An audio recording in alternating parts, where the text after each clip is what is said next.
আমি গাজীপুর থেকে আসছি। আমি আমার সন্তানকে নিয়ে আসছি।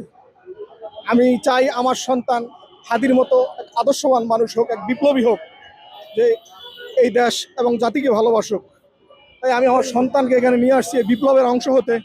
এই হত্যার বিচার আমি চাই, সারা বাংলাদেশ চায়। হাদি হত্যার বিচার এই সরকারকে করতেই হবে, এটা আমাদের জনগণের দাবি। হাদির মতো বিপ্লবী প্রতি 100 বছরে একজন জন্মায় না।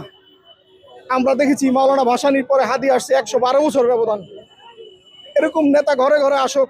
আমরা চাই প্রতি ঘরে হাদি জন্ম নেক, প্রতি ঘরে হাদি জন্ম নেক, হাদির আদর্শ আমরা ধরে রাখতে পারি।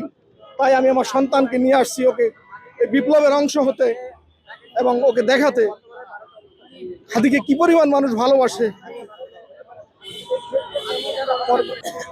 হাদির সাথে কোনোদিন আমার সাক্ষাৎ হয় নাই, কিন্তু আমি ওর টকশোগুলো এগুলো আগে থেকেই দেখতাম। ওকে আমি মনে প্রাণে ভালোবাসতাম, কিন্তু এখন ও চলে গেছে আমাদের কাছ থেকে। ওকে খুব ফিল করতেছি আমরা কি হারিয়ে ফেলেছি।